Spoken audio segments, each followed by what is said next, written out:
My name is Tiffany Burrows, spiritual coach. I help individuals overcome deep-seated challenges in their life by choosing love over fear, because all that truly exists in this world is love. And if I can help you undo the blocks from opening up more love into your life, that is what I'm here to do. Today's workshop is From Stuck to Spark, Finding Your Flow Again. And I decided to host this workshop because I found myself feeling stuck a couple weeks ago when I was trying to figure out what I wanted to host for you guys in content and for workshops. I was working from home. I was in my pajamas in my bed with my computer propped up, and I had been sitting in that space for several hours now, trying to figure out what I was going to share with you guys, and I was feeling blocked.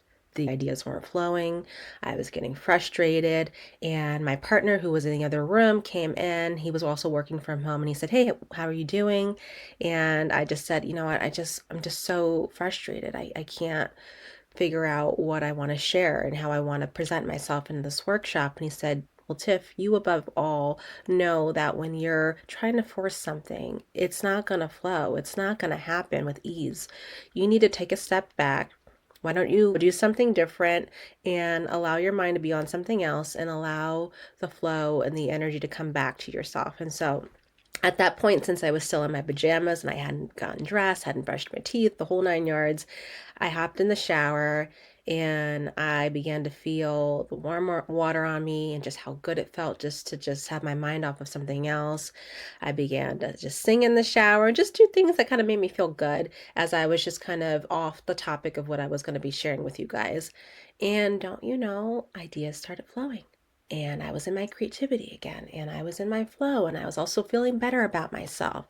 And the idea that we have to force things to make them happen is not true. We've been conditioned that way. True life is meant to be in flow, in ease, in peace, really in the frequency of love, because love is all that exists. And you might be saying, well, if love that is all that exists, why am I seeing all these different outcomes in this world where I'm feeling stuck or where there are bad things that are happening? It's because most people are unconscious. Most people are just going from thing to thing, not even thinking about what's going on within themselves, and subconsciously creating experiences that don't align with love, that really are of a fear-minded frequency. And if you have a bunch of people doing that, that's a bunch of people creating a lot of different havoc in this world. And that is really the deep-seated issue that we have with this world, is so many people are unconscious. And so if you lead a very busy life, always on the go, you really need to learn how to slow down. You really need to learn how to step into the present moment. And I know that can make you want to roll your eyes, but it's true.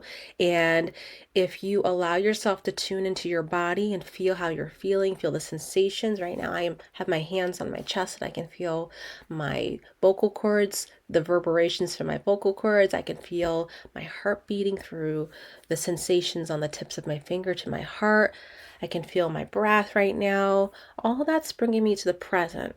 Why is that important? The present moment is the power that we have to change our lives, only in the present moment. And so fear often makes things really big, and it either takes us far out into the future or it takes us far out into the past, ruminating on things that have already happened and that we can't change anymore, or things that haven't happened yet that we're working ourselves up about.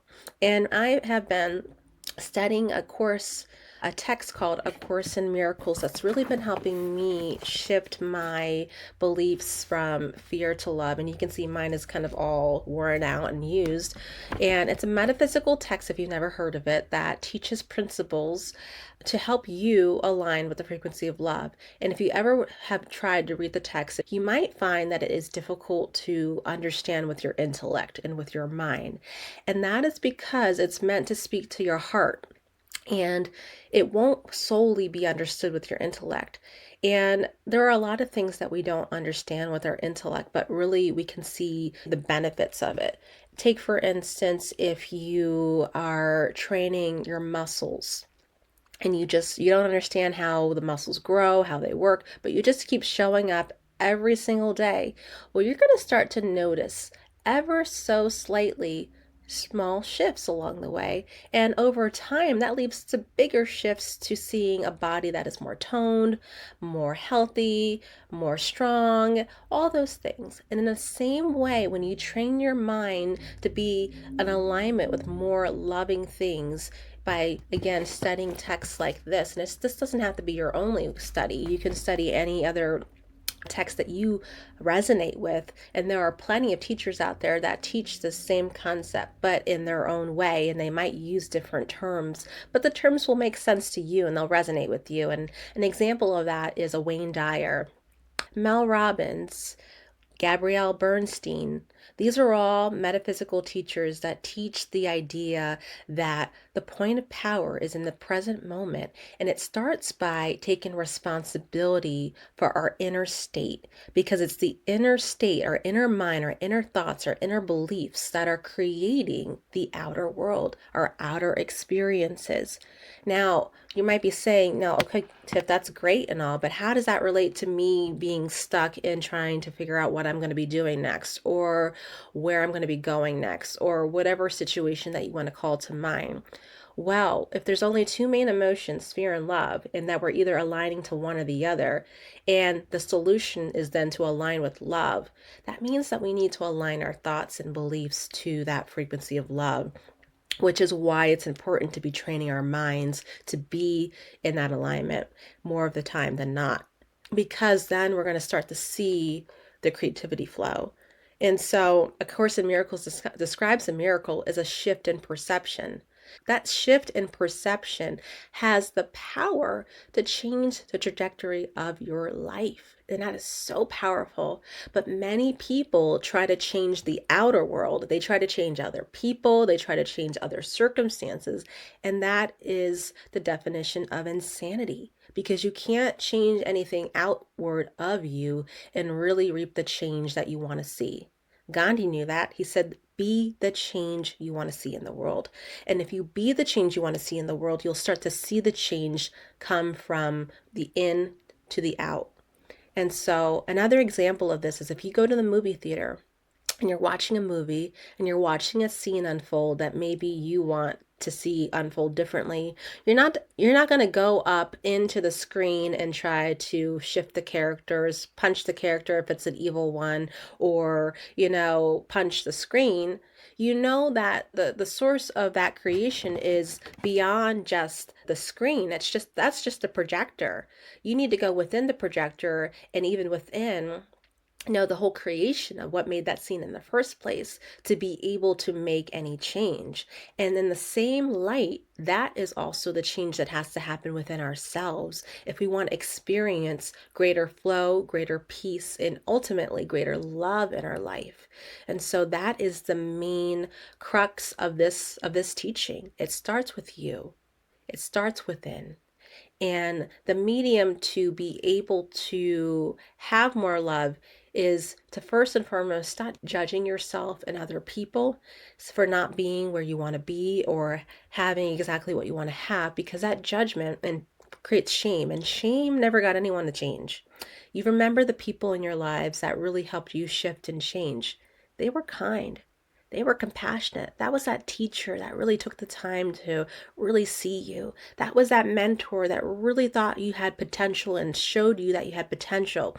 Those were acts of love. That's what helps inspire change. And so, if you want to inspire change, it first and foremost starts with you being kinder to yourself and showing yourself compassion and offering forgiveness to you and others that didn't know any differently. And that might not just solely be a person, it might be an institution, because institutions have been one of the biggest places of teaching people ill-willed information, such as churches and other organizations that mean well, but somehow misunderstood the teaching of love. And you know that it wasn't a teaching of love because it gives you stress. It gives you anxiety. It makes you feel like something's off, something's not right. And that's why it's important to tune into your body, because your body has so much wisdom. It's going to point it out way quicker than your mind will. It takes the mind more time to pick up truth than your body can within an instant. And A Course in Miracles calls that instant understanding, that instant awareness, the holy instant, because it's within a moment you can have a shift in perception, which is a miracle. And so, with that, there's so much power. You don't have to wait around for 10 years, 70, sessions with your therapist. Right here, right now, in the present moment, you can have a shift, and that will change the outcomes of your life.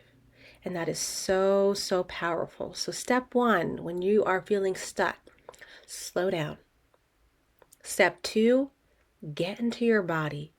Feel the sensations and notice the thoughts without judging them. And then ask yourself, is this aligning with fear or is this love? Does this make me feel tension, which is fear, or does this make me feel ease, which is love? Step three, after you kind of do that self assessment, I want you to then allow yourself to create the next best thing. You notice I said create because when you think about doing, it gets you in your head and your mind. But creativity is a really great way to get into the heart and into the soul and into inspiration. And so I want you to think about what you can create in your life that can allow you to feel better just in this moment. For me, when I was feeling stuck with the idea of what I was going to share for this workshop, the thing I did was I created a shower for myself. And I'm saying this really intentionally with creating because, again, the doing always gets us in the headspace and in our minds and overthinking. But I took a shower and that felt good to me. I felt more like myself. I started feeling more flow, and that opened the floodgates of the peace and ease and ideas that started to come to me. And so, next thing is, what is the next best thing that's going to make you feel good?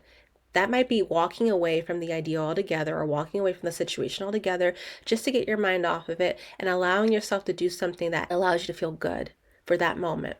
And then you'll get the next best idea after that because, again, you're starting to undo that bound of conditioning and bound of fear. And it's like if you were unwrapping, it's going to get easier and easier the more that you unwrap those blocks.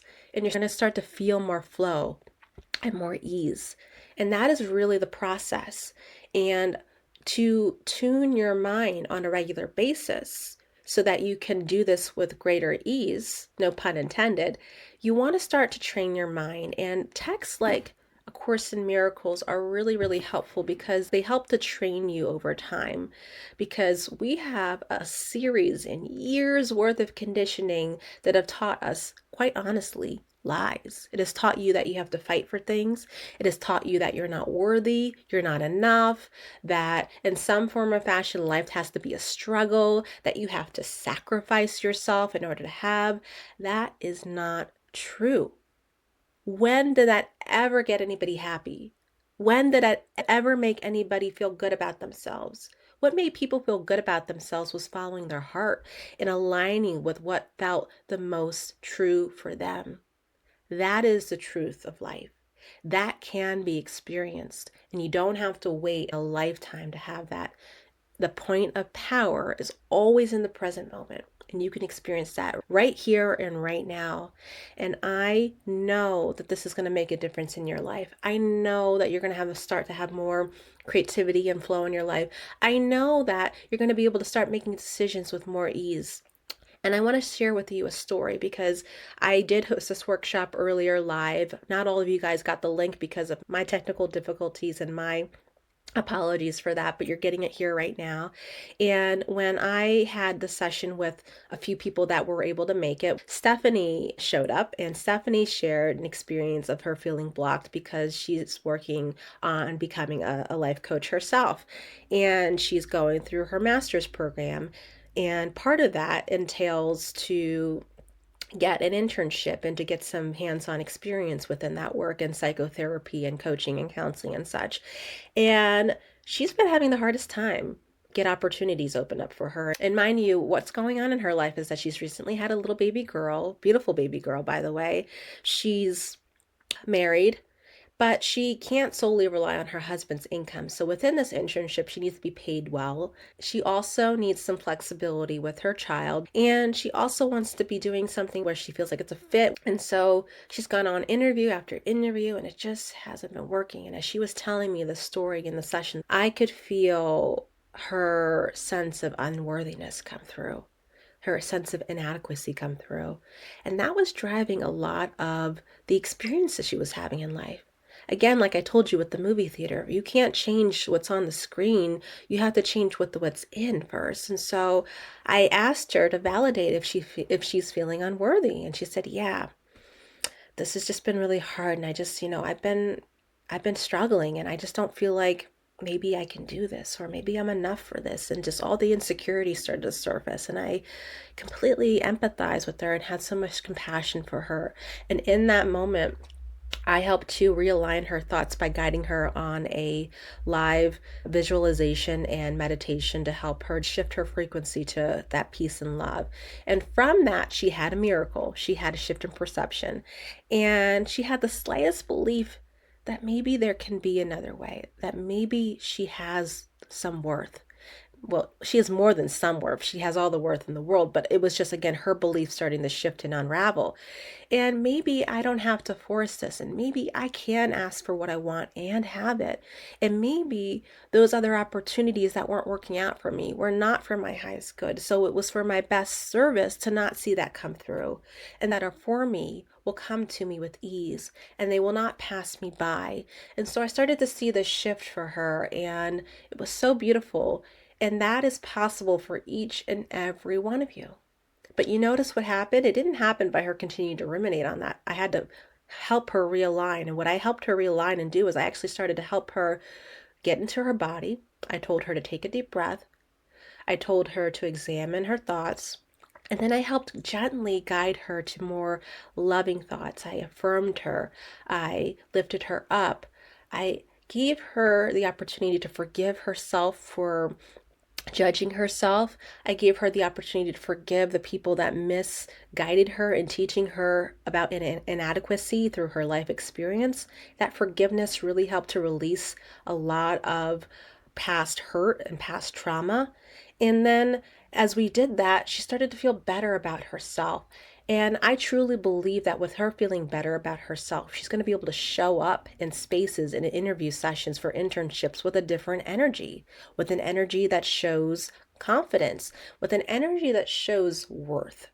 And that will be perceived beyond words because it's your energy that people can perceive beyond what you're solely saying. And that subconsciously allows people to want to work with you or not want to work with you or shift outcomes in life. But it starts within you first. And so knowing that the point of power is in the present moment and within you, you too can begin to do this. And you too can begin to have more creativity and flow. So let's recap so I can leave you on your way to have some real tangible insight to get some more flow in life. First and foremost, slow down. Second, get into your body. Notice your feelings, notice the sensations, notice your thoughts. Third, begin to forgive yourself and forgive others for not showing up in the way that you had hoped. That forgiveness is so powerful and it's for you alone. You don't need to be telling everybody in the world, yeah, I forgave you for this and that. It's for you. I mean, if there's a circumstance that someone was aware of, you need to let them know. Great, do that. But forgiveness is for you and for you alone. As you forgive, you release all the past hurts, all the past wounds, and you bring yourself into the present. And then as you're in the present, you want to start affirming the experiences that are positive and uplifting, that are for your highest good, that make you feel good. And sometimes it means that you're going to take yourself out of the circumstance that you were in and doing something completely unrelated, like for me, taking a shower. That might be something different for you, but again, allow yourself to create an experience that is going to allow you to feel better in that moment. And you keep practicing this over and over until it starts to feel a little bit better, and start visualizing and start creating thoughts and beliefs, new beliefs that align with love and with kindness and with compassion. And you're going to start to feel more at ease and at peace. And first and foremost in your body, and then the intellect will catch up along the way. And as you do that, I know you're going to have a lot of change in your life, and it's going to be for the good, and you're going to feel good about your life. And I am so excited to see this change take place for you because you are worth it. You are worthy of having all the good in your life. And as A Course in Miracles says, miracles are natural expressions of love, meaning that they are natural and they are part of your divine birthright. You don't have to struggle to make things happen. You don't have to struggle to make life work. You can experience it in the here and now, in the holy instant. And that is the miracle. And that is my teaching for you today. From stuck to spark, finding your flow. I know this is going to serve you today. And so, what I want you to do is leave me a review to let me know your experience of this. And I want you to follow me on Instagram and Facebook to be in touch with me, to be in touch also with updates that I have along the way. I'll also keep you informed via email if you're on my mailing list. And I am so excited to see the change taking place. If you want to continue with my work, I have another workshop coming up on Saturday, May 3rd. You're going to want to be there. That is going to be talking about training and tuning your intuition so you can make decisions, both personal and professional, with confidence. You're not going to want to miss this. And I'm so grateful for you and for your support. Thank you so much.